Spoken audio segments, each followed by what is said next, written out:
La Minute Égalité, c'est un temps court pour parler de la vraie vie, celle des femmes, des hommes et du vivre ensemble. Et aujourd'hui, Luce nous parle du coût de la virilité. Bonjour Luce. Bonjour Arthur et bonjour à vous qui nous écoutez. Ces dernières semaines, un livre a fait pas mal de bruit dans le petit monde médiatique et je le trouve plutôt pas mal, j'avais vraiment envie d'en parler. Il s'appelle Le coût de la virilité. Vous voyez venir la polémique. Alors je ne vais pas vous faire une fiche de lecture comptée parce que vous le savez, je respecte beaucoup trop votre intelligence pour vous mâcher le travail. Si vous n'étiez pas intelligent, vous n'écouteriez pas RCF. Autant vous le dire tout de suite, ce livre ne sort pas de l'esprit d'une féminazie misandre mal aimée qui aurait fait une vague étude sur Instagram. Lucille Pétavin, l'autrice de ce livre, est donc historienne et spécialiste du travail des femmes et elle a calculé le coût de la virilité. Et il s'élève à combien en fait ce coût de la virilité ? 95,2 milliards par an, en euros bien sûr, et je ne vous fais pas le téléachat par radio, mais cet argent pourrait clairement permettre de financer quasi intégralement et en un an le plan de relance économique de 100 milliards d'euros annoncé par notre gouvernement. Quand on parle de prison, on imagine généralement un homme, et sur ce point, l'imaginaire collectif a raison, mais si on revient avant même l'âge adulte, on constate qu'au collège, déjà, les garçons représentent plus de 8 élèves sur 10 ayant reçu des sanctions disciplinaires et plus de 97% des élèves sanctionnés pour violence sur autrui. Le coût de la violence viriliste, c'est aussi celui de la victimation. En étant très froidement pragmatique, et vous m'en excuserez, il est peut-être un peu tôt, une personne tuée en France par quelqu'un d'autre coûte plus de 3 millions d'euros à la société. Alors cette chronique n'est pas anti-homme, je le dis parce qu'apparemment en 2020, à chaque fois qu'on développe une pensée critique à propos de la virilité, il faut encore rassurer. Mon propos, c'est ce que je pointe réellement du doigt et je le fais clairement, c'est l'éducation qui valorise et perpétue les valeurs, si on peut les appeler comme ça, viriles, de force, de résistance à la douleur, etc. Ça conduit à des sketchs lamentables sur les hommes qui se coupent les doigts avec des feuilles et sur les femmes qui sont comme ceci, les hommes comme cela, comme s'il y avait un pattern, comme s'il y avait une case. L'éducation, donc, une fois encore.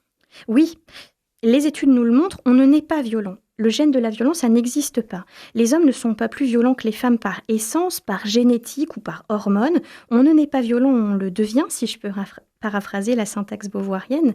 Avec tout ça, difficile de se dire autre chose que ce fait. Si les hommes se comportaient comme des femmes, la France serait plus riche et nous toutes et tous plus libres, sans aucun mauvais jeu de mots, et clairement bien plus en sécurité. Ce qu'on dit en fait, c'est qu'en effet, tout est dans l'éducation, que notre éducation reste très genrée, très stéréotypée, je vous en avais parlé précédemment d'ailleurs, c'est-à-dire qu'on vient transposer sur nos enfants, donc sur le futur, des imagos franchement dépassés, ou tout du moins qu'il serait de bon ton de dépasser, parce qu'à trop vouloir créer des super-héros, des bagarreurs qui ne se laissent pas faire, à trop vouloir créer de la virilité, on crée de la masculinité toxique et des hommes pas franchement épanouis, là aussi je vous en reparlerai. Or, personne n'a envie que son enfant traduisait que son fils sur les statistiques finisse en prison. On a tous et toutes envie que nos enfants soient des gens bien, comme on dit. On me fera sûrement la critique que je fais encore reposer la responsabilité sur l'éducation qu'on prenait sur les parents. Cette critique est fondée et je l'entends bien. Parce qu'en effet, pour moi, comme pour nombre d'autres expertes et d'experts, l'éducation fait tout. La responsabilité parentale et sociétale font tout.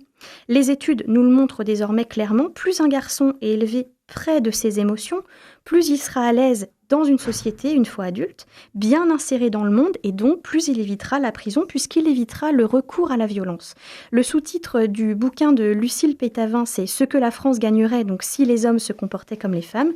Personne ne veut mettre à mal le concept même de masculin et même le concept de virilité. Personne non plus ne nie les différences biologiques entre les femmes et les hommes, mais personne n'a envie de violence dans sa vie et dans celle de ses proches. Et désormais, tout le monde doit bien comprendre que les hommes ne sont pas violents par nature, mais par culture, si je veux me la jouer Rousseau, évidemment en moins misanthrope, donneur de leçons et abandonneur d'enfants bien sûr. Bref, ce qu'on demande, c'est une éducation plus égalitaire et sortir de l'essentialisation qui dit ce qu'un homme devrait être et l'y enferme. Ce qu'on demande, c'est que les hommes puissent être qui ils veulent, sortir des dictats virilistes qui les contraignent autant que les femmes. Parce qu'en vrai, l'égalité, c'est un bienfait à long terme pour tout le monde. Vous voyez donc que quand on s'engage pour l'égalité, on s'engage pour les femmes évidemment, mais aussi pour les hommes, pour le futur. Et quand on voit les choses par ce prisme, on se dit que finalement l'égalité, c'est peut-être pas si compliqué.